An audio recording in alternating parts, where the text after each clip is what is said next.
Para el Cambio continúa en esta edición especial hoy del 14 de junio. Como hemos dicho, una efeméride histórica que no debe olvidarse nunca y que hay que estar siempre insistiendo para que las nuevas generaciones tengan presente el sacrificio, la posibilidad que tenemos hoy de hablar por los medios de comunicación con la libertad que lo hacemos, tiene mucho que ver con el sacrificio de los hombres y mujeres que en esa etapa se enfrentó a esa dictadura. Y hubo otra etapa que fue la continuación de los mismos parámetros de la dictadura, aquellos terribles 12 años de Joaquín Balaguer. Fue una etapa buena para los que no tenían diferencia con Balaguer y sus gobiernos. Los que la tenían recibieron los mismos ataques de los 31 años, de manera que hay que tener presente siempre aquellos hombres y mujeres que lo dieron todo para que nosotros, superando los 31 y los 12 de Balaguer, estos monstruos gobernaron este país por más de 40 años. El gran atraso que hay hoy en la República Dominicana se debe a estos dos monstruos y a los que, igual que ellos, le han tocado dirigir este país con la idea de estos individuos. Pero gracias a Dios que tenemos un hombre de luz aquí al lado de nosotros como Jacinto Sención, que pudiera hablar de este tema o del que él elija. Adelante, Jacinto. Saludos, muy buenos días. Saludos Juan Francisco de la Rosa. Saludos a los amigos que siempre están pendientes aquí en su espacio Voz para el Cambio, como ventana abierta de posibilidades. Usted tiene gente viéndolo fuera del país, en los Estados Unidos, Fior López, Félix de los Santos en España, lo están viendo en España. En el este, María Salomé, el profesor Aristóteles Poncerrate, decir que usted tiene... No, son gente fija. No, pero una gente de una alta calidad. Sí, no, seguir Voz para el Cambio, y a partir de los temas y reflexiones que de aquí se emiten, también tiene que ser en persona que esté en esa línea, que valore el esfuerzo y sobre todo hacer una comunicación con objetividad, intentando no solamente quedarnos en la crítica, sino impulsar de la parte propositiva a que podemos tener una sociedad mejor. Yo le escuchaba a usted mientras veía por lo que implica el día hoy que hoy conmemoramos, porque uno no celebra la muerte, uno lo que celebra, el dolor no se celebra. Uno lo recuerda porque también nos ayuda a comprender el pasado, el contexto y mirar qué se puede hacer en el presente. Usted hablaba de lo que esas dos figuras, hablando de Trujillo, hablando de Balaguer, esos dos monstruos, lo que crearon en este país, todo el daño que hicieron, pero también hay que decir que esos monstruos dejaron monstruos pequeños, porque al final lo que nos gobernaron o nos están gobernando a partir de que esos dos monstruos salieron del escenario, también son los hijos de esos monstruos. Así son es. La gente que se ha quedado con el poder, con los recursos también. Es la clase empresarial que es la que tiene el dominio del país, que también se alimentaron con esos, al lado de esos monstruos. Así que ha cambiado un poco en el sentido, se habla de una democracia, la pongo entre comillas, pero al final nos siguen latigando, dando latigazos de otra manera, y eso lo vemos nosotros en todo el tema de los temas fundamentales que todavía nosotros no hemos podido superar, aunque siempre se ha tenido un discurso por parte de los partidos políticos, por parte de los políticos, por parte de las personas que han asumido el poder, de resolver problemas que no lograron superarse ni resolverse ni en el tiempo de Trujillo ni en el tiempo de Balaguer. Y nos tienen en esa demagogia permanentemente y estamos nosotros como país esperando un chapulín en Colorado. Pero nada en la vida ocurre sin razón. Usted que es un cientista social, yo pienso que yo delante de usted puedo decir que una parte de la violencia que hay hoy en la República Dominicana tiene que ver con ese pasado. Nosotros encabezamos la lista de países en el continente en feminicidio, por ejemplo, Sí, claro. De niños maltratados. Es una sociedad, la dominicana, que hay que trabajar de a duro para bajar los niveles de violencia y el distanciamiento que hay entre los que más pueden y en los que no tienen nada.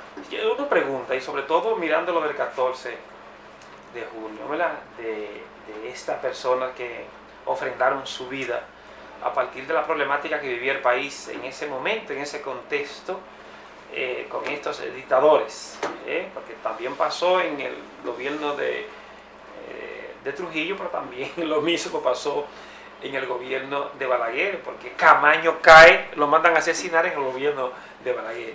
Y uno se pregunta, si nosotros tuviéramos que seguir como modelo a esos héroes que ofrendaron su vida por un mejor país, por quitar a esos monstruos del poder, ¿por qué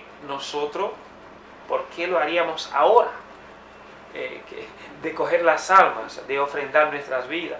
¿O es que la cosa ya está mucho mejor? No, Este país ha alcanzado todo yo lo que pienso es que hay una nueva forma de lucha en este momento. Por ahí la lucha que lo hicimos en las elecciones pasadas desde la democracia y al final ni siquiera el esfuerzo que uno pueda hacer, no hay manera de combatir a esos monstruos. Ni siquiera el voto, que es un voto por ley, que es un voto que permite la Constitución, la democracia, al final se quedan la misma familia, los mismos grupos gobernando, que son los que heredaron realmente el poder de estos monstruos. Es que la clase gobernante ha sabido amarrar bien para mantenerse en el poder. Sí. Y entonces en el continente digamos que se ha descartado ir al poder por los métodos que se usaban en la década del 60 y del 70. ¿Cuáles serían los métodos ahora? Porque vamos a las elecciones y no logramos nada. ¿Cuáles serían los métodos? Porque no es posible que todavía seguimos con esos latigazos permanentemente en nuestras costillas, nuestro pueblo, este pueblo sufriente, este pueblo donde la gran mayoría todavía no ha logrado alcanzar. Yo siempre repito ni la paz ha alcanzado. Una afirmación del doctor Freddy Ferrera, que él como médico e investigador, él dice que hay alrededor de 3 millones de gente que no tiene seguridad social, que va a un hospital porque no puede ir a ¿Hay miedo en este momento? No ¿Hay miedo? No, yo creo porque la gente no sale a la calle. ¿Hay miedo? Yo creo Somos conformistas, hay que buscar qué es lo que está pasando en todo lo que es la sangre del dominicano. ¿Qué es lo que está pasando? Que realmente ante esta bestialidad de gobierno que tenemos, no logramos realmente poder decir un stop, hasta aquí llegamos. Hay un descenso en las comisiones. Por ejemplo, los jóvenes de mi generación tenían otro compromiso político. Ahora se ha degradado la política y a mí me han dicho jóvenes que un joven que lo habían propuesto para delegado y él estaba preguntando que cuánto le iban a pagar. Es decir, los jóvenes de la generación nuestra no tenían en primer término dinero para hacer cualquier diligencia. Hubo un expresidente que en un discurso dijo que su partido, uno de los fracasos que ha tenido es porque la militancia está exigiendo compensación para cumplir las tareas políticas. Los propios partidos de este sistema se han encargado de cualquierizar la política. No se ve la política en función de lo que nos predicó Juan Pablo Duarte, que es una ciencia, y dentro de la ciencia la más avanzada después de la filosofía. Y sobre todo corromper también estos monstruos, esta gente de poder también están corrompiendo a esos hijos de estos luchadores que murieron, que ofrendaron su vida, lo están también corrompiendo, claro que porque sí, son parte del gobierno. Ahora mismo apareció ahora mismo en el gobierno, en el listado de estas personas que cobran, sí, ya, hijos de estas personas que... Pero Participación Ciudadana dio un informe de que todos los partidos con posibilidades, con alguna posibilidad, compraron votos en las elecciones. Entonces, dígame, a ver, yo me imagino en este contexto, ¿qué estaría pensando? ¿O qué haría el coronel Francisco Alberto Camaño de Ño? ¿Qué haría Manolo Tavares Jús en este momento? ¿Qué haría ante lo que está pasando en el país? Bueno, eso sería una buena pregunta, porque yo diría... Porque todo por lo que ellos lucharon no se ha logrado. No se ha alcanzado nada. Bueno, sí, por lo menos a nivel de la comunicación, fíjense que podemos hablar libremente. Para no decir podemos que no criticar lo que hay. Antes no se podía. Los 12 años usted no podía hacer eso. Los 12 años no se podía. Pero nos siguen vigilando por ahí, ¿entiendes? Bueno, pero ya es perder tiempo eso, porque la sociedad dominicana ha llegado a un punto donde esos métodos que se usaban en los años 60, 70, no pueden imperar hoy. Hoy hay que estar preparado para el debate y se le puede vocear ladrón a cualquiera que lo sea. Yo mirando la sociedad de ahora y comparándola con esa sociedad hace 50 años, 60 años, yo sé que había un miedo en aquel momento, un miedo porque no era fácil levantar la cabeza en el régimen de Trujillo, hoy los 12 años Balaguer, y ese miedo era colectivo. Pero ahora, Juan Francisco, el miedo sigue porque la gente estamos instalados y no queremos que realmente nos crear más problemas del que ya tenemos. Así que es difícil que en esta sociedad moderna surjan hombres y mujeres que puedan dar el paso, como lo hicieron esos hombres en aquel momento, que al final, fíjese cómo terminaron. Nadie quiere ofrendar, nadie quiere poner su vida en peligro. Y de hecho, hasta inclusive a la hora de comunicar, de hablar, a la hora de exigir, a la hora de salir a la calle, entendiendo que todavía tenemos un régimen de los militares y policías, que no ha cambiado nada con los 50 años atrás, que al final es de represión, que te van a caer a palo y te van a tirar tiro como lo hacen cada vez que aparece una manifestación. Así que al final no es tan fácil poder reivindicar, pedir al gobierno, al Estado, poder marchar como grupo. No hay manera de hacer eso, porque al final te acorralan de tal manera que la gente termina teniendo miedo de salir a las calles. Pero yo lo que estoy absolutamente convencido es de que los pueblos tienen una reserva moral que se mantiene por más corrupción y más violencia que haya. En la República Dominicana hay ejemplos reales. En esa etapa de 1838, cuando todo parecía que se había perdido porque nosotros éramos dirigidos por los haitianos, allá hubo gente, un solo hombre que inició una labor. Serrat comenzó a escribir un periódico de una sola página y tirarlo por debajo de la puerta de la casa, hasta que Juan Pablo Duarte un día lo sorprendió y dijo: que eres tú el que está protestando.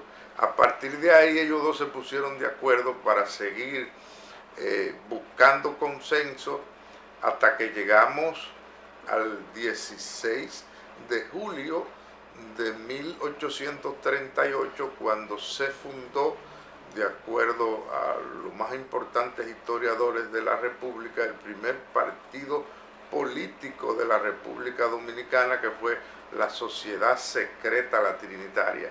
En la época de Trujillo, en la de Balaguer y ahora, hay gente que no respalda lo que hay y que aun sola y acompañada está trabajando. Ese es un recurso humano que no perece en ninguna nación, siempre está ahí, y en los momentos de dificultades sabe cómo continuar trabajando. Sí, yo estoy de acuerdo con usted. Yo creo que la reserva moral siempre va a permanecer. Lo que a veces cuestiono es por qué está tan silente, tan callada No se siente ante, ahora. ante tantas dificultades que tenemos. Y sobre todo, si es una reserva moral, es porque tiene que encontrar eco en la sociedad, tiene que encontrar eco en el gobierno, tiene que encontrar eco de tal manera que alguien, aunque sea ese sector pequeño, pueda decirle al país, al Estado, al gobierno que lo que se está haciendo no corresponde a lo que es una democracia participativa y sobre todo de soñar y pensar y lograr esta sociedad que pensó Juan Pablo Duarte, que es un ideal, pero que hay personas que a través de la historia han intentado y se ha visto que es posible realizar. Yo es que la República Dominicana ha mejorado mucho, bastante.